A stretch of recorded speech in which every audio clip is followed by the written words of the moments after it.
Hello viewers, আশা করছি সবাই ভালো আছেন। আমিও ভালো আছি। আমরা আজকে চলে এসেছি, আমার সাথে আছে জয়, আমার নাতি নাতি হয়। আজকে একটি ভিডিও করছি আপনাদের জন্য। আপনারা অবশ্যই দেখবেন ভিডিওটি, আর আমার চ্যানেলটিকে অবশ্যই সাবস্ক্রাইব করবেন। তো আমি আজকে আপনাদের সুন্দরবন নিয়ে ছোট্ট একটি ভিডিও করেছি, সেটা দেখাবো। আপনারা দেখুন এবং উপভোগ করুন।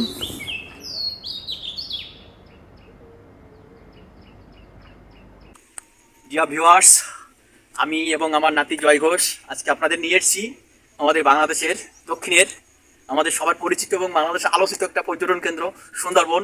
তো সুন্দরবনে আমরা ঢুকতে পারছি না, যেহেতু এখানকার এই মুহূর্তে আমরা যেখানে এসেছি সেখানকার পরিবেশ নদী সুন্দরবনে যাওয়ার মতো নয়।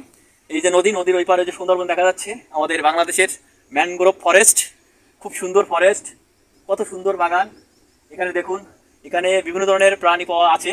এখানে হরিণ আছে, আমাদের রয়্যাল বেঙ্গল টাইগার আছে, আর সেই সাথে আছে বানর, বিভিন্ন প্রজাতির সাপ। আর এটা সাধারণত জোয়ারের সময় সুন্দরবন পানিতে তলিয়ে যায়। তো এটা আমরা সবাই জানি, এটা একটা ম্যানগ্রোভ ফরেস্ট। বাংলাদেশের সবথেকে আলোচিত যে বন, সেটা হলো বাংলাদেশের সুন্দরবন। আর এই যে দেখুন, সুন্দরবনের ধারের কাদাটা কেমন সুন্দর, কত অদ্ভুত এই কাদাটা, কত তবে জুতা পায়ে হাঁটা যাচ্ছে, কারণ এটা হলো মূলত একটা শক্ত জায়গা। খুবই সুন্দর, খুবই ভালো লাগছে আমার কাছে, কাদা লাগছে না সেভাবে। আর এই নদীতে জাল পেতে রেখেছে যারা জেলে আছে, এই যে নদীতে জাল পেতে রেখেছে। আর এখানে বিভিন্ন ধরনের মাছ পাওয়া যায় সুন্দরবনে। তো তারা অবশ্যই এই মাছ ধরে লোকালয়ে বিক্রি করেন। কাঁকড়া কাঁকড়া পাওয়া যায়, বিভিন্ন ধরনের কাঁকড়া। আমি কাঁকড়া খুব ভালোবাসি।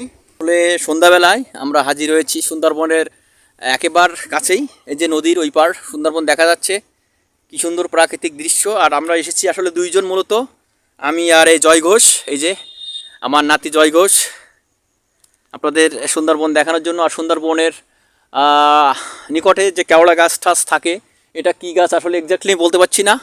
এই যে সেটা দেখাচ্ছি শেষ বিকালবেলা। এটা কি সুন্দরী গাছ কিনা জানি না, আমি আসলে চিনি না।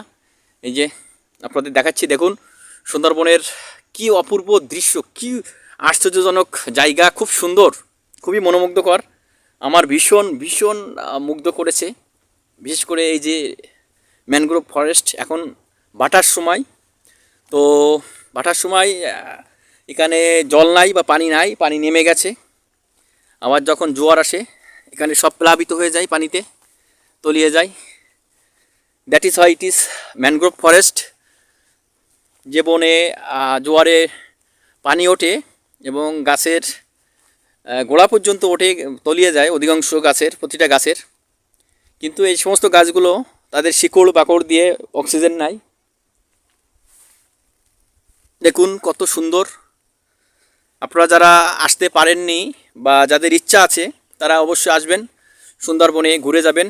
আমাদের খুলনায় সুন্দরবন ভ্রমণের বিভিন্ন প্যাকেজ আছে। খুলনা শহর থেকে বিভিন্ন কোম্পানি আছে, তারা সুন্দরবন, দুবলাচর, বিভিন্ন জায়গা আছে, এরকম সুন্দর সুন্দর জায়গা আছে, সেখানে আপনাদের অবশ্যই ঘুরিয়ে নিয়ে যাবে।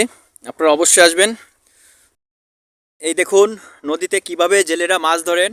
এই যে জাল পেতে রেখে গিয়েছে সুন্দরবনের সন্নিকটে যে নদী, সেই নদীতে জাল পেতে রেখে গেছে। এখান দিয়ে এইভাবে নদীতে আরও অনেক জাল পাতা রয়েছে, ওদিকে ওই যে দূরে দেখা যাচ্ছে, আপনারা দেখতে পাচ্ছেন নিশ্চয়ই। এই সমস্ত জাল দিয়ে তারা বিভিন্ন ধরনের মাছ ধরে, বিশেষ করে পার্শে মাছ, ট্যাংরা মাছ এবং বিভিন্ন প্রজাতির কাঁকড়া। সুন্দরবনের বহু জেলে পরিবার এটার উপর নির্ভর করে। আবার আরও কিছু পরিবার আছে যারা বাওয়ালি বলে, তাদের মাওয়ালি, তারা মধু সংগ্রহ করেন। এই বনের ভিতরে গহীন বনে যান এবং সেখান থেকে মধু সংগ্রহ করেন তারা। সেই মধু আমাদের লোকালয়ে বিক্রি করেন এবং এভাবে তারা জীবনযাপন করেন। আর জেলেরা এখান থেকে মাছ সংগ্রহ করেন, কাঁকড়া সংগ্রহ করেন, সেটা নিয়ে আমাদের লোকালয়ে বিভিন্ন বাজারে বিক্রি করেন এবং সেই অর্থ দিয়ে তারা তাদের সংসার পরিচালনা করেন। এই যে নদীতে কিছু নৌকাও রয়েছে। আর মাঝে সাঝে এনারা, এই জেলেরা অবশ্যই বাঘ দেখতে পান এবং মাঝে মাঝে পত্রিকায় দেখা যায় যে জেলেরা বাঘের আক্রান্ত হয়েছে এবং কিছু কিছু জেলেকে সুন্দরবনের যে রয়্যাল বেঙ্গল টাইগার আছে ধরে নিয়ে যায়, মেরে ফেলে। আবার মাঝে মাঝে শোনা যায় যে টাইগারকেই মানুষে মেরে ফেলেছে। আসলে সবই সম্ভব। আর সুন্দরবন খুবই সুন্দর কিন্তু ভয়ঙ্কর একটি জায়গা। যদি আপনি বিপদে না পড়েন তাহলে আপনার জন্য খুবই সুন্দর, আর যদি বিপদে পড়েন তাহলে আপনার জন্য কপালে কষ্ট আছে। তো যাই হোক বন্ধুরা, আপনাদের আশা করি ভালো লাগছে।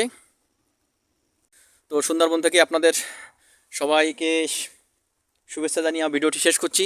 Thank you, tata. আমাদের জয় আপনাদের টাটা দিয়েছে। তো আপনারা সবাই ভালো থাকবেন, সুস্থ থাকবেন। সবাইকে অসংখ্য ধন্যবাদ।